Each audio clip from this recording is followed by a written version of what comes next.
do that today, Eddie? I would think that Northwestern's going to remain consistent with that style of play against this Indiana team, which is just so prolific on the offensive side of the ball. They've got so many good strikers. Northwestern's probably going to try and be defensive and look to work the counterattack. As we take a look at Northwestern, it's important to look at how they're going to be lining up on the defensive side of the ball. Northwestern recently making the move to 3 center backs back there. Kind of a trendy choice, something that Antonio Conte recently brought to Chelsea in the Premier League. So something to keep an eye on because Northwestern, ever since making that change, has won 4 out of the last 5. And you say that Northwestern really seems to look like a completely different team than it did when they came here to Jerry Yeagley Field early on in the season. And that's something Coach Yeagley mentioned prior to this game, talking about how this is a new team, and Indiana has to give them a brand new form of respect, especially after they pulled off that miraculous upset against Notre Dame. Something to really key on moving forward is how the midfield for both teams kind of starts to change the dynamic of play. We've seen a lot of action on the final thirds of each team. How can players like Tanner Thompson and Trevor Swartz start to push the activity in the middle of the field for Indiana?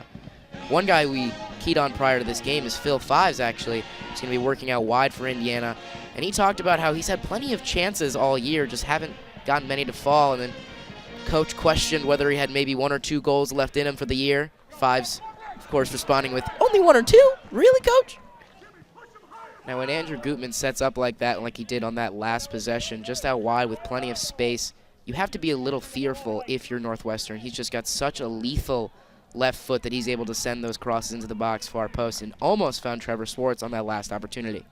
And Trevor Swartz is someone that everybody has started to key on this season because of just how good of a shot he has. And he's going to be crucial in this matchup because when Northwestern looks to park the bus, Indiana's not going to be able to get those great shot opportunities. They're going to have to take shots from outside of the box, and Trevor Swartz has arguably one of the best finishes in all of the Big Ten. So his ability to take those shots from outside the box, as we saw that one just barely missing the net, is going to be key. As we see the replay here, a great cross into the box, and Ballard with almost a heroic effort to try and get that behind Tomasino. Tomasino's been someone who's been rather pivotal for this team as well. Of course, he had a bit of a weak stretch, but when talking to Coach Lenahan, he said he's one of the best goalkeepers that Northwestern has ever recruited. He has a strong field presence and knows exactly where to play the ball, which is key for a team that doesn't get a lot of offensive opportunities. As a goalkeeper, you need to know where are the best situations to field the ball off goal kicks and situations like that.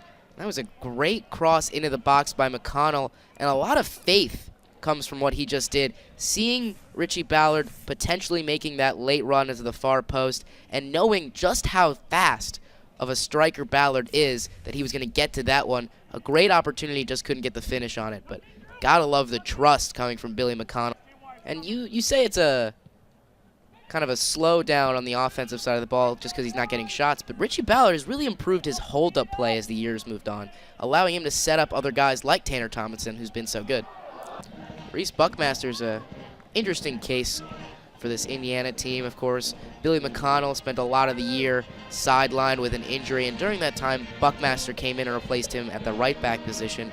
But Buckmaster likes to play up at the wings. He likes to be more of an attacking presence, and now that McConnell has come back from injury, Buckmaster has that opportunity to play in the attack, and that's where we would expect to see him moving forward. If you're Northwestern right now and Coach Tim Lenahan, you have to be elated with how so far this game is going. Northwestern completely executing the game plan of staying back defensively and looking to push the counter, which they're doing right now. Carrie Strug, you might remember the gymnast from the 1996 Olympics who had to perform a flip with just the strength of 1 foot. She didn't actually compete at the Maccabi Games, but she lit the opening torch. One might say that's pretty lit. Touche, Eddie, touche. And with 2 minutes left to go, just to reset where everybody's mindset is, Indiana has to be frustrated with this Northwestern defensive line. I know I keep harping on it throughout this broadcast, but it's been so strong. And Indiana just trying to figure out a way to get into the box and get an opportunity. And I keep saying it because it's just so important. And that game-winning goal was arguably a wee bit fluky.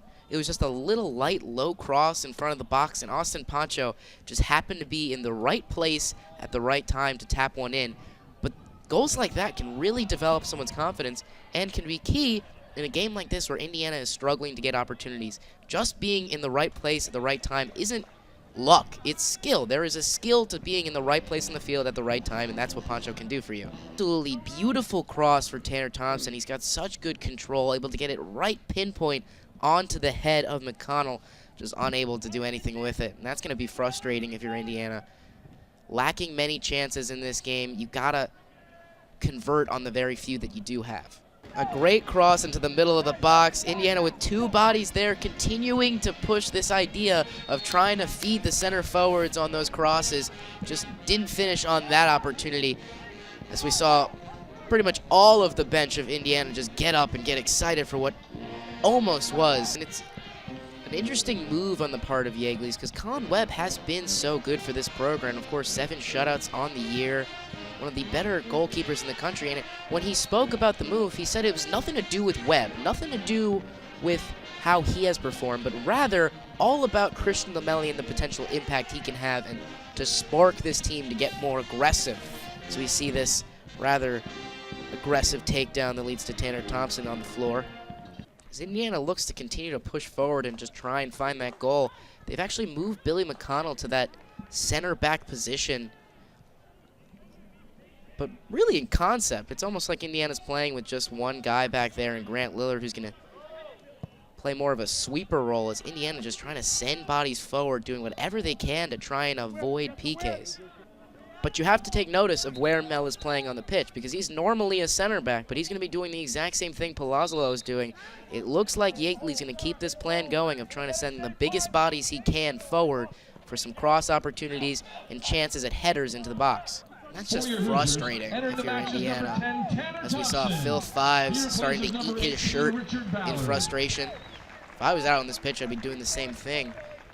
Northwestern's back line has just been so good throughout, and I know, I keep saying it, I sound like a broken record, but we've seen the exact same game for the last 85 minutes of Indiana trying to break that back line, unable to,